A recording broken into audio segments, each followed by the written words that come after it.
अगर आपने UGC net का पेपर दिया है, तो मैं जानती हूँ सारे बच्चे बेसब्री से इंतज़ार कर रहे हैं अपने रिज़ल्ट का, है ना? जब तक आंसर की नहीं आई थी, तब तक आपको इंतज़ार था कि पहले आंसर की आ जाए और आंसर की आ गई है और कट ऑफ भी सब लोगों के द्वारा बताई जा रही है, अपने-अपने अनुमानित कट ऑफ सब बता देते हैं। लेकिन रियलिटी तो ये है कि कोई भी नहीं जानता है कि जो एनटीए या उसके अंदर क्या चल रहा है या जो बोर्ड होते हैं आजकल उनके अंदर क्या चलता है। आप जानते हैं जब से सरकारें बदल रही हैं और तब से कहीं न कहीं हमारे जो पढ़ाई का या पेपरों का जो कहें कि जो वैधता है या फिर जो होना चाहिए था, जो पहले होता था आज से मतलब हम 10 साल पहले के 5 साल पहले की भी बात करें, तो बहुत ही चेंजिंग आई है, पैटर्न में भी चेंजिंग आ रही है और हर चीज़ में कहीं न कहीं बदलाव है ना? और सब बदलना ही परिवर्तन ही समाज का क्या है, आधार है, वही परिवर्तन तो होता ही रहता है। तो बच्चे परेशान हो जाते हैं कि इस बार हम कर पाएँगे, नहीं कर पाएँगे, है ना? तो इसी पर मैं सबसे पहले तो बात करती हूँ।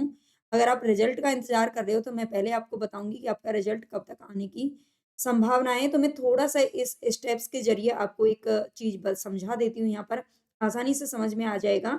जब आप यूजीसी नेट का पेपर देते हैं, है ना? यूजीसी नेट का आपने पेपर दिया था और जो पेपर हुआ था हमारा कब हुआ था? ये हुआ था 6 जनवरी को, ठीक है? हिंदी की मैं बात कर रही हूँ, 6 जनवरी को हमारा हिंदी का एग्ज़ाम हुआ था।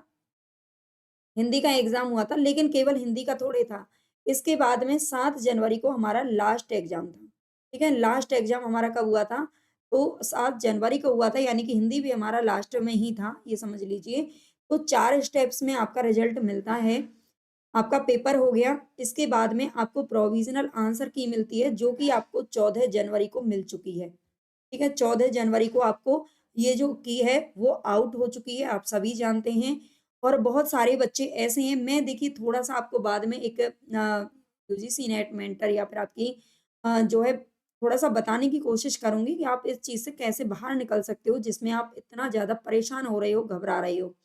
तो प्रोविज़नल आंसर की आ चुकी है और सभी ने देख भी ली है, लगभग सभी ने देख ली है और जिन बच्चों ने नहीं देखी है ना, मैं सच में ही उनको महान समझूँगी, है ना? क्योंकि बहुत सारे बच्चे ऐसे भी होते हैं मेरी तरह के जो कि आंसर की वगैरह को नहीं देखते क्योंकि आंसर की देख लेने के बाद में उनकी जो दिल की जो धड़कन होती है ना, वो बहुत तेज़ हो जाती है ना? बहुत तेज़ हो जाती है।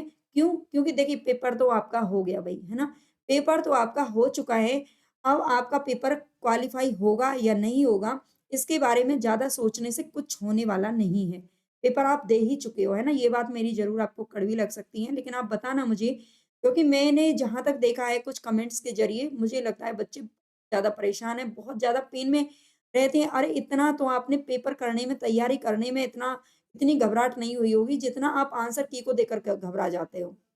है ना? तो ये चीज़ें गलत हैं। आप एक विद्यार्थी हो और आपको पता है कि हार या जीत होना तय है, तो इसलिए इतना घबराना नहीं चाहिए। या तो आप आंसर की देखिए नहीं, देख लेते हैं, फिर भी उसके बाद में कट ऑफ की कम से कम पचासों वीडियोज़ देखते हैं, फिर रिज़ल्ट की देखते हैं, है ना? अरे! इससे अच्छी तो बात तो ये है, मैं एक और वीडियो आज आपको एक और मिलेगी इसके साथ में, उसमें मैं आपको बताऊँगी कि आपको कैसे अपने मन को रिलैक्स करना है।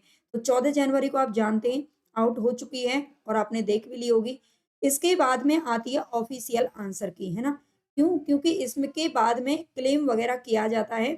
इस बार क्लेम के कोई ख़ास प्रश्न तो नहीं थे। हिंदी में एक प्रश्न थोड़ा-सा आ रहा है, जिसमें बंग महिला कहानी के बंग महिला नामक कहानी के आधार पर कुछ उसमें कैरेक्टर पूछे गए थे। बंग महिला कहानी के आधार पर, जबकि बंग महिला कहानीकार है, कहानी नहीं है। ठीक है? इसमें सिर्फ़ एक ही मिस्टेक है, अगर बंग महिला की लिख देते, सिर्फ़ की वाली मिस्टेक है, लेकिन कहते हैं ना एक ही शब्द हमें इधर-उधर कर देता है। जैसे कि एक पॉइंटों में नंबर जो होता है, वो एक कैंडिडेट को आगे-पीछे कर देता है, पॉज़िटिव या नेगेटिव में ले जाता है। वैसे ही भई गलती तो हुई है ना? तो इसका हो सकता है 2 नंबर या तो सभी को दे दिया जाए, है ना? या तो 2 नंबर है, इस पर क्लेम हुआ भी है, इस पर क्लेम किया जा चुका है, तो इससे आप परेशान ना हों। देखिए अगर क्लेम होता है ना अगर क्लेम होता है, मान लीजिए 2 बच्चों ने किया है और ऑथेंटिक प्रूफ के साथ में किया है, तो उसका बेनिफिट 2 करोड़ या 2 लाख जो भी उससे रिलेटेड बच्चे हैं, उन सबको मिलेगा। ठीक है? तो इसमें भी बच्चे परेशान रहते हैं, क्या सभी को क्लेम करने की ज़रूरत है? तो सभी को क्लेम करने की ज़रूरत नहीं है। ठीक है? सभी को क्लेम करने की ज़रूरत नहीं है, ये मैं आपको बता दूँ, लेकिन बेनिफिट सभी को मिलेगा। ठीक है? बेनिफिट सबको मिलेगा, तो डोंट वरी, अगर आपने क्लेम नहीं भी किया है तब भी आपको पूरा फ़ायदा मिलने वाला है। इसके बाद हम बात करें ऑफ़िशियल आंसर की, तो ऑफ़िशियल आंसर की देखिए, अगर हम पिछला डाटा हम देखें, मैंने यहाँ पर तो नहीं रखा है, लेकिन अगर हम पिछले डाटा को देखें, तो आपका 1 महीने के अंदर-अंदर महीने या 35 दिन के अंदर-अंदर आपका जो रिज़ल्ट है वो आ जाता है ना? एक बार बस लेट हुआ था, शायद 2024 का लेट हुआ था, जिसमें 40 दिन में रिज़ल्ट आया था, लेकिन उससे जल्दी ही आ जाता है। तो 1 महीने का आप मान के चलिए, 6 जनवरी को आपने एग्ज़ाम दिया है, अगर 6 फरवरी तक मानिए, लेकिन जहाँ तक मुझे लगता है जिस तरह से आपकी जो की है वो 7 दिनों के अंदर-अंदर आपको देखने को मिल गई है ना? तो आपका ये भी week last week of January, है ना? लास्ट वीक ऑफ जनवरी में आपको जो रिज़ल्ट है ना वो भी मिल जाएगा, है ना? वो मिल जाएगा, 99% आपको रिज़ल्ट मिल जाएगा।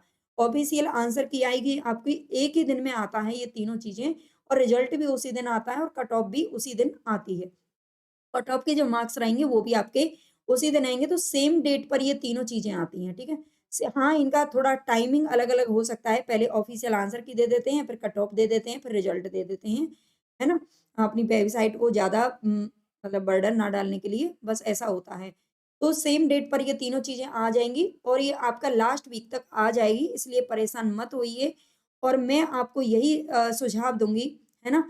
एक मेंटर होने के नाते, कि आप ज़्यादा परेशान नहीं होंगे तो ज़्यादा बेनिफिट रहेगा।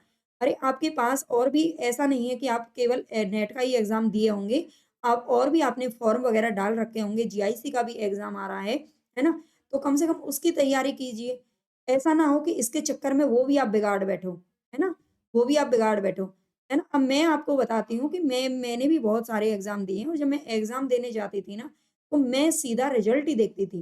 क्योंकि हमेशा ऐसा ही होता है कि हमने एक पेपर दे दिया, दूसरा पेपर भी हमारा कहीं न कहीं लाइन में होता है, हर परीक्षार्थी के साथ में ऐसा ही होता है। तो एक पेपर को दे दिया, तो उसका जो किताबें हैं, उसका जो सारी चीज़ें हैं, उसको उठाकर साइड में रख दिया। ठीक है? अगर आपका कोई दूसरा एग्ज़ाम, मान लीजिए आपका जीआईसी का एग्ज़ाम है ना? तो इसको अब भूल जाइए कि आपने पेपर दिया, आपने आपका आंसर की कितना है, आपका कट ऑफ क्या है, आपका रिज़ल्ट कब आएगा। जिस दिन आएगा उस दिन आपको पता चल ही जाएगा, और उस दिन सीधा जाकर के रिज़ल्ट देखिए, है ना? बच्चों का जो माइंड है ना, उसको रिलैक्स करने का यही सीधा-सीधा तरीका होता है, तो इतना मत फँसिए इन चीज़ों में। आप बार-बार वीडियोज़ देखते रहेंगे, आपका दिमाग खराब होता रहेगा, ना रात को नींद आएगी और ना ही भूख लगेगी। और इससे आप अपनी तबीयत खराब कर कर बैठोगे, और जो दूसरा पेपर है वो भी बिगाड़ बैठोगे। ठीक है? तो अगर मेरी बातें आपको समझ में आ रही हैं और ये जानकारी अच्छी लग रही है, तो चैनल को सब्सक्राइब ज़रूर कर लेना, है ना? आपकी बड़ी बहन होने के नाते मैं आपको हमेशा इसी तरह समझाती रहूँगी, बड़ी या छोटी। और इसके अलावा मैं आपको एक और वीडियो बताऊँगी कि अगर आप नेट जेआरएफ करना चाहते हो, तो आगे की जो स्ट्रैटेजी है वो आपको कैसे बनानी है, जो नए बच्चे हैं उनको क्या करना है, जो पुराने बच्चे हैं उनको अब क्या करना चाहिए, ठीक है? क्या उनको पूरा सिलेबस दोबारा पढ़ना चाहिए या नहीं पढ़ना चाहिए, या दोबारा सारे पेड कोर्स वगैरह खरीदने चाहिए या नहीं खरीदने चाहिए? तो आपके ही हित की बात बताऊँगी, आपके ही फ़ायदे की बात बताऊँगी, ठीक है? तो अगर आपको अच्छी लगी है वीडियो, तो लाइक सब्सक्राइब ज़रूर कर लेना। कट ऑफ की वीडियो भी मैंने डाल दी है, वो इसकी उसकी लिंक आपको इसके डिस्क्रिप्शन में मिल जाएगी, तो जाकर के ज़रूर देख लीजिएगा। धन्यवाद।